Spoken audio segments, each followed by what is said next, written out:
नमस्कार दोस्तों, AVN knowledge channel में आप सभी का स्वागत है।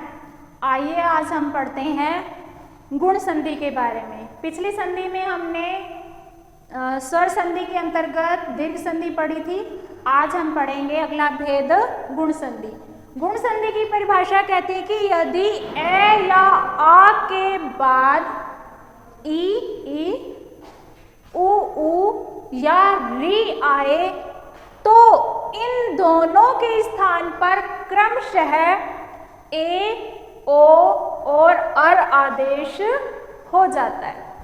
तो आइए इसका सबसे पहले हम नियम जानते हैं।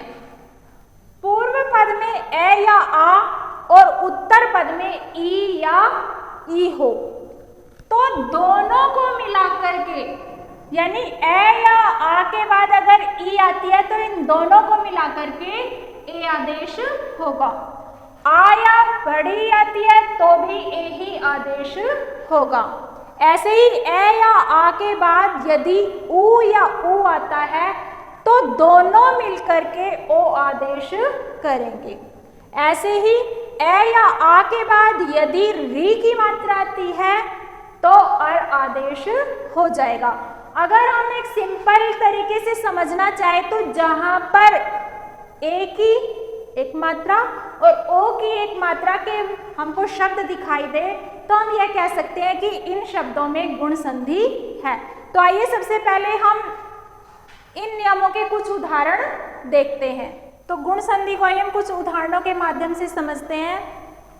यदि ए या आ के बाद ई या ई आए तो उनको दोनों को मिला करके ए आदेश कर दिए।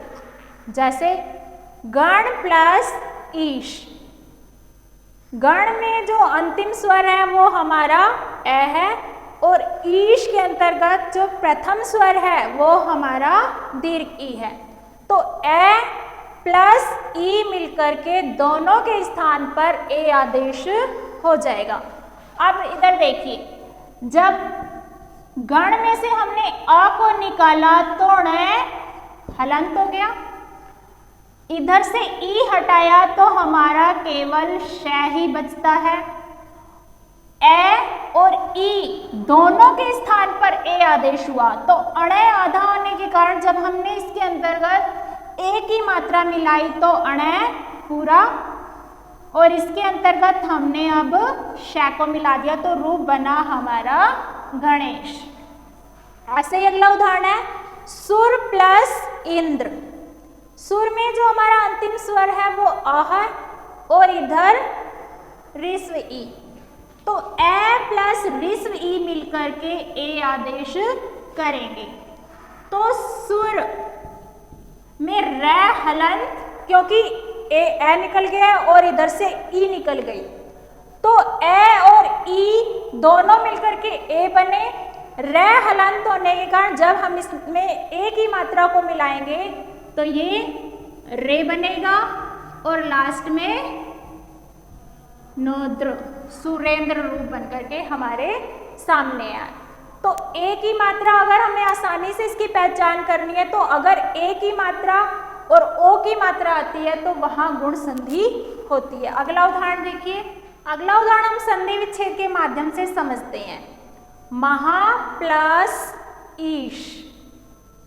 महा के अंदर आ की मात्रा है और इधर दीर्घ ई है।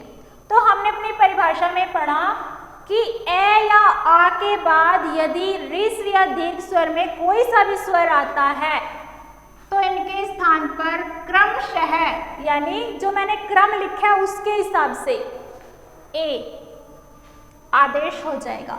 तो आ प्लस ई दोनों मिलकर के ए आदेश हो जाएंगे। तो हमारा रूप बना मैं, है में से हमने आ की मात्रा निकाली तो है आधा हलंत वाला और इसके अंतर्गत जब हम इन दोनों वर्णों का जो एक रूप बनाते हैं ए, वह हमने मिलाया तो हे पूरा और श रूप बना हमारा महेश। तो ए की मात्रा बनकर के सामने आई, अतः हम कह सकते हैं यहाँ पर गुण संधि है। अगला हमारा नियम है गुण संधि का अगला नियम है ए या आ के बाद यदि उ या उ आए तो दोनों के स्थान पर ओ आदेश हो जाता है। जैसे वन प्लस उत्सव, वन का अंतिम स्वर ए है और उत्सव में प्रथम स्वर उ है, तो ए प्लस उ मिलकर के ओ आदेश हो जाएगा। तो अब हम इसको सिद्ध करते हैं। वन न में से जब ए निकल गया तो न आधा,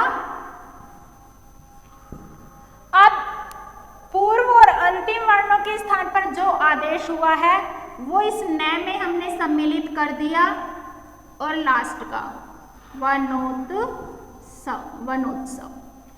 तो यहाँ पर ओ की मात्रा बन करके सामने आई, तो हम यहाँ पर कह सकते हैं कि ये गुण संधि के उदाहरण है। अगला है हमारा पर प्लस उपकार। पर में ए स्वर है और उपकार में उ स्वर है, तो परिभाषा में कहते हैं कि यदि ए या आ के बाद उ या उ आए तो दोनों के स्थान पर ओ आदेश हो जाता है। तो ए या ए प्लस ओ के स्थान पर हमने ओ आदेश किया, पर में से रे में से जब ए निकला तो रे आधा, और उस रे के अंतर्गत जो आदेश हुआ हमने उसको इसमें सम्मिलित किया, तो परो प्लस कार, तो रूप बना हमारा परोपकार। अगला उदाहरण है हमारा, तो आइए अगला नियम जानते हैं। ए या आ के बाद यदि री हो तो इसके स्थान पर अर आदेश हो जाता है। जैसे महा प्लस ऋषि, महा में जो हमारा अंतिम स्वर है वह आ है और इधर प्रथम स्वर जो हमारा वो री है। तो परिभाषा में कहते हैं कि यदि आ या ए के बाद री आए तो उसके स्थान पर अर आदेश कर दिया जाता है। तो आ के बाद री आ रहा है तो दोनों के स्थान पर हम अर आदेश कर देंगे। तो हमारा रूप बना मैं, है में से जब आ की मात्रा निकल गई तो है हलंत, और इसके अंतर्गत जो हमने आदेश किया उसका जो ए सम्मिलित किया तो है पूरा और रे आधा, और अंतिम जो स्वर है हमारा शी, रे आधा होने के कारण यह अंतिम स्वर पर चला जाएगा, अंतिम वर्ण पर चला जाएगा। तो रूप बना हमारा महर्षि। ऐसे ही अगला उदाहरण है हमारा सप्त प्लस ऋषि। सप्त में ए स्वर है और ऋषि में री, ए प्लस री मिलकर के अर आदेश करेंगे तो हमारा जो रूप बनेगा वह आएगा सप्तर्षि। धन्यवाद मित्रों, अगर आपको मेरी वीडियो पसंद आती है तो प्लीज़ लाइक करें, शेयर करें और सब्सक्राइब करें।